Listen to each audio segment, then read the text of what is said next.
बदरपुर विधानसभा क्षेत्र स्थित एनटीपीसी के बंद होने के बाद एनटीपीसी की जमीन पर school, college, park, stadium, bus terminal, दमकल केंद्र बनाने को लेकर काफी समय से लोग संघर्ष कर रहे हैं। इसी कड़ी में इन सभी मांगों को लेकर ओजोन मुक्ति संघर्ष समिति ने अध्यक्ष अनिल शर्मा और उपाध्यक्ष सरजीत चौकन के नेतृत्व में मथुरा रोड के 1 नंबर गेट पर प्रदर्शन किया, जिसमें बदरपुर से आम आदमी पार्टी के पार्षद तरवन ने भी भाग लिया।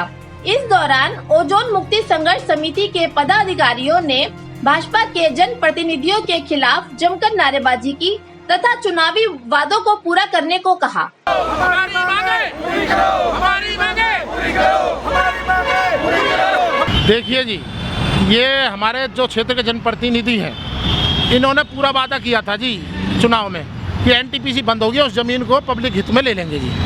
हॉस्पिटल बनाएंगे, कॉलेज बनाएंगे, बारात घर बनाएंगे, वो दीवार को एनटीपीसी को अंदर करेंगे जी, बस टर्मिनल बनाएंगे, स्टेडियम बनाएंगे। ज़मीन है इतनी, आज यहाँ कई लाख लोगों को फ़ायदा होएगा जी अगर ये ऐसा करते हैं। पर इन्होंने तो भैया वादा करा था, बीजेपी के बड़े बड़े नेता सब ने वादा करा था भैया, लेकिन अब ये अपने वादे को भूल गए जी। अब हमें याद दिलाने के लिए हमने आज किया है, अब देखते हैं इनके याद आता है फिर और किस तरीके से याद आएगा। हम तो हाथ जोड़ के प्रार्थना कर रहे हैं। कि एनटीपीसी बंद होने के बाद अभी एनटीपीसी ने डीडीए को जमीन ट्रांसफर ना की हो। नहीं, सब कुछ हो चुकी भैया, सब कुछ हो गया। फिर ये बड़े बड़े नेता कहाँ काम आएंगे भाई? ये बड़े बड़े नेता किस लिए हैं? वो चमकाने को ही है क्या? भाई चमकाने को ही है, चाटने को ही है, ये किस काम आएंगे भाई? अरे दिखाओ कुछ कारनामे जो मट्टी कहानी का है इनकी। शर्मा जी क्या कहना चाहेंगे, आज जो प्रदर्शन आप लोग कर रहे हैं? देखिए, बताना चाहूँगा आज ओजोन मुक्ति संघर्ष समिति की टीम के द्वारा बदरपुर एनटीपीसी गेट नंबर 1 पे बदरपुर में ये विरोध प्रदर्शन किया गया, जिसमें हमारी मांग है कि जो एनटीपीसी की ज़मीन है, लगभग 400 एकड़ ज़मीन है यह ज़मीन मीठापुर गांव, मोड़बंद गांव, आली गांव, बदरपुर गांव, 3-4 गाँवों की ज़मीन है जो जनता हित के लिए एनटीपीसी बनाने के लिए दी गई थी। डीडी ने इसको लीज पे दिया हुआ था, 99 साल लीज पे एनटीपीसी को। अब जबकि एनटीपीसी बंद होगी प्रदूषण के कारण, तो हमारी मांग ये 400 एकड़ भूमि है, इतनी बड़ी जनसंख्या यहाँ पर रहती है, यहाँ हमारी बहन बेटियाँ रहती हैं, दूर जाना पड़ता है कॉलेजों के लिए, परेशान होना पड़ता है, कम से कम लड़कियों के लिए कॉलेज बन सके। हमारे बुजुर्ग साथी हैं, हॉस्पिटल जाना पड़ता है, चक्कर लाना पड़ता है, दूर दूर हॉस्पिटल नहीं है आसपास में, यहाँ हॉस्पिटल बन जाए, यूपी बिहार के लोग रहते हैं, बस टर्मिनल बन जाए, कॉलेज बन जाए, स्कूल बन जाए।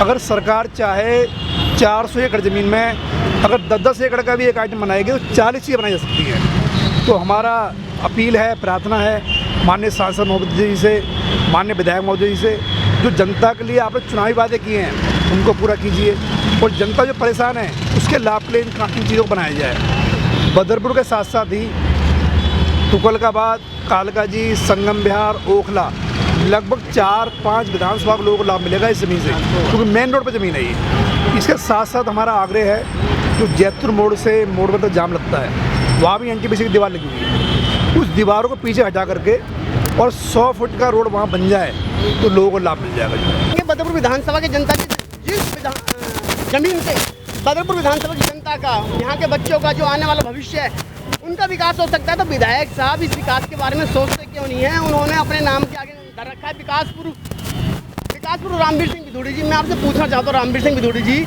निगम में आपकी सरकार है, केंद्र में आपकी सरकार है, क्षेत्र से आप विधायक हो, आपके सांसद हैं, फिर विधानसभा का विकास रुका क्यों पड़ा है? इसका जिम्मेदार कौन है? आज ये आपके सामने जो एनटीपीसी विशाल संपत्ति आपने अडानी अंबानी को दे दी, इको पार्क बन रहा है इसमें, यहाँ पे मैं आपसे पूछना चाहता हूँ कि यहाँ पर कॉलेज क्यों नहीं बन सकता? यहाँ पर हॉस्पिटल क्यों नहीं बन सकता? यहाँ पर यूनिवर्सिटी क्यों नहीं बन सकती? यहाँ पर बच्चों के भविष्य के लिए कुछ काम ऐसा कराइए ना आप, जो आने वाले समय में बच्चों का भविष्य उज्जवल हो। आपको सिर्फ झूठ की राजनीति करनी आती है। जिस समय राम सिंह नेताजी विधायक थे, इंडिपेंडेंट, उनकी कोई सरकार भी नहीं थी, लेकिन उन्होंने अपने अथक प्रयासों से, मैं आपको बता दूं, ऐतिहासिक कार्य करे हैं। ऐतिहासिक कार्य कौन सा? सबसे पहले उन्होंने एनटीपीसी की दीवार, जिसको हिलाना नामुमकिन था, राम सिंह नेताजी ने अपने कार्यकाल में उस दीवार को 30 फीट पीछे करवा दिया। ना उनकी सरकार थी, सिर्फ इंडिपेंडेंट, वो अपनी पार्टी खुद एक अकेले विधायक थे। उन्होंने खान में 2 स्कूल पास करवाए, और दोनों बन के आज वो तैयार हो चुके हैं। खान को पीली मट्टी से भराव करवाया। क्या आपके बस की इतना भी नहीं है कि आपने जो अपने चुनावी मुद्दे में वादा करा था एजेंडे में कि मैं यहाँ पर कॉलेज बनवाऊंगा, कहाँ गया वो कॉलेज? आपने कहा था मैं हॉस्पिटल बनवाऊंगा, कहाँ गया वो हॉस्पिटल? आपने पूरी दिल्ली का कूड़ा हमारे बदरपुर विधानसभा की खान में लाके पटकने का काम किया है। मैं आपसे रिक्वेस्ट करता हूं, जो आपने मेयर साहब से और कमिश्नर साहब से ये बोल रखा है कि बदरपुर मेन मार्केट को बनने से न रोका जाए, इसका उद्घाटन न करो। अरे आप कर लीजिए उद्घाटन, आप कर लीजिए, आपकी सरकार है, आप दबाव बना सकते हो अधिकारियों पे। लेकिन मेरा कहने का मतलब सिर्फ एक ही है, आप बदरपुर मेन मार्केट का जो रोड पिछले 3 महीने पहले बनना था, इसको आप जल्द से जल्द बनवाइए। और महेंद्र भाई, मैं आपसे भी कह रहा हूँ, कुछ भी अगर विधायक साहब के मन में हो तो आप उनसे कह दीजिए इस लाइव के, अगर वो सुन रहे हो, कि आप मेरे से 5 मिनट आमने सामने बैठ के बात कर लीजिए बदरपुर विधानसभा के लिए और बदरपुर वार्ड के लिए आपने कितना विकास किया है, झूठ की राजनीति के अलावा। अपने शहर की लेटेस्ट खबरों के लिए चैनल को सब्सक्राइब करें और बेल आइकन को दबाएं।